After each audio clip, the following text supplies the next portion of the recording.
Hello everyone and welcome to another video. Now when it comes to low end or entry level processors, well there are a few options to choose from in 2023. Options that will actually fare quite well, especially for basic usage. We have things like the Celeron G6900 with 2 cores, and we have the Pentium G7400 with 2 cores and 4 threads. And with the Pentium, well, I've shown you before that we can actually run some games.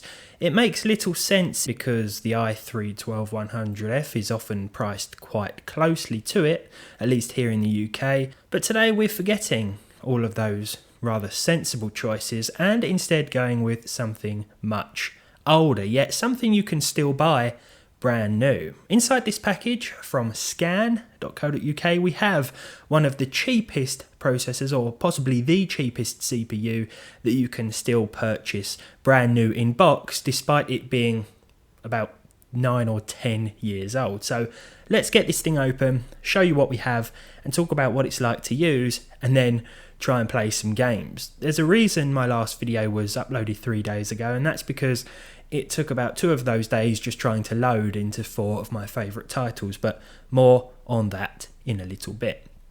So the CPU in question is the Pentium G3440, launched back in the second quarter, I believe, of 2014.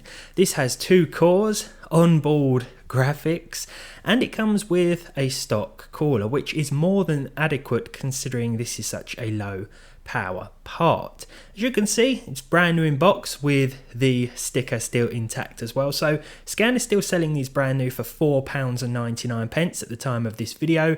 Once you've paid for postage, if you want it delivered, you're looking at around double the price depending on the option that you choose. And so for around a tenner, it's still a lot cheaper than anything else you can find. Now the G3440 is based on the Socket 1150 platform, therefore you'll be using DDR3 with this CPU. I paired mine with an Asus H81 motherboard and 16 gigs of 1600MHz DDR3. Now it really doesn't take much to stress this CPU. Now back in the day, when this chip first came out, you probably would have been using Windows 7, which may have been a little less resource intensive, but with Windows 10 you've only got to be sort of just sitting at the desktop doing nothing, and this CPU will max out at 100% for no reason whatsoever, or at least what appears to be no reason. Why are you maxing out? I'm not doing anything. The mouse is not even moving, mate. It's just 100%. Oh, dropping 98%. No, back up to 100. It was probably a little bit quicker under Windows 7, that's for sure. But as an everyday CPU, if you want to purchase one of these, you can find a cheap 1150 motherboard, and believe me, there are lots about. And then you can find some cheap DDR3. Again, plenty of DDR3 secondhand around. You could probably put together a whole system for about 50 quid, including a case and a cheap PSU too. That's if you don't want to do any gaming. For everyday usage on the Windows 10, it's actually not too bad. I mean, I was browsing the web, there were a couple of little stutters here and there, particularly when sort of opening up YouTube and playing a video. I did notice a few little issues, but I mean, if you're doing basic office work and browsing, it's going to be fine for your mum or your nan or something like that, you know. Probably not my first choice. I mean, there are plenty of other used options available at this point that are probably going to be a bit quicker. You can get second-hand i3 2120s, for example, and a cheap 1155 motherboard, probably for similar money, in all fairness. Even some i5s go for pennies. So for the games, this is where this chip falls apart, but I don't think this was ever intended as a gaming CPU, in all fairness. The G3440 can fire up every modern title, apart from Starfield, which crashed in Steam without even attempting to load, but you may be waiting a very long time. Cyberpunk was a good example of this. I loaded up Cyberpunk and it stayed on that sort of opening splash screen, you know, that title screen, for ages, must have been half an hour, and then instead of loading into the game or the main menu, it just ran the splash screen again. Like the title screen sort of restarted itself, and I can't really explain why. I do recall as well that testing Cyberpunk in the early days wouldn't allow it to launch, or we couldn't load a save game with just 2 cores. 2 cores, 4 threads, absolutely fine, but just 2 cores, nothing would happen. And that's the same here, so I couldn't jump into a previously saved game. The only option I had was to start a new game, and when I tried that, it just crashed before sort of freezing the whole system, so that was a no-go. CSGO ran okay, a few little stutters here and there, but overall with the lowest settings, I mean, things were absolutely fine. You may have noticed I've paired this chip with an RTX 3050, so not a realistic pairing, but it certainly allows us to get the most out of this CPU, which would probably be pegged at 100% usage, even with a GTX 750 Ti, to be honest, or something along those lines. CSGO though, I mean, yeah, you could be sort of competitive, but there are going to be a few little dips and drops here and there.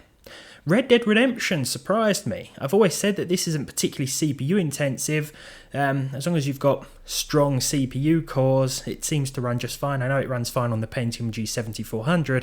It does try and do its best on the Pentium G3440 here, but we are seeing frame dips to around the high teens, low 20s. So it's more playable outside of towns, but in those busiest CPU intensive areas, that's when you're going to have a problem. The next game I tried was GTA 5. This is one that I used to play quite a lot back in the day with my Pentium G3258, albeit overclocked to around 4.5 gigahertz. That thing was an absolute beast for what it was, and I remember it used to be able to take on like the i7-4790K in some titles when games were less CPU core dependent. So yeah, it was really quite interesting to see how that fared. The Pentium G3440 on the other hand, well, see for yourself, it was pretty terrible. I sort of stuck to the settings that I would use anyway with an RTX 3050, in this case very high, and it was simply too stuttery to play. I did also wonder about frame generation and whether an RTX 40 series card like my 4060 could make things better, but the thing is the CPU is so weak and so stuttery that when I tried this, yeah, there were a few less dips and drops, but it didn't go all that well, and realistically you're not going to pair it with a 3050, let alone a 40 series card, so not a brilliant idea in any regard, to be honest. The last game I tried was Apex Legends, and again this ran okay, but there were a few little stutters here and there. I don't think this is overclockable either, with a better board, and even if it was, I don't think you could sort of save it. I think the 2-core limitation is just too strong here. The CPU is too weak, but it is low power, it is cheap, and if you want something brand new to pair with a used board, you know, it might be ideal for someone who's into basic computing, but for gaming, absolutely no way. Though in some results, CSGO and Red Dead, I'll have to admit it did surprise me a little bit. For a chip that comes with a stock cooler, brand new in box as well, £5 is very little money, even when you consider the £4 or £5 postage costs that you'll be paying on top of that. But all in all, the G3440 dates back to 2014, wasn't very good then, isn't very good now, only for basic users, but there we go. I thought I'd bring this to your attention for anyone wanting one of these, or anyone thinking about one of these, perhaps for a relative. All that's left to say is thank you very much for watching. Let me know what you think of this CPU down below in the comments. I'm sure you've got some interesting thoughts on it. If you enjoyed it, leave a like, leave a dislike if you didn't. Subscribe to the channel if you haven't done so already and you want to, of course. And hopefully I'll see all of you in the next one.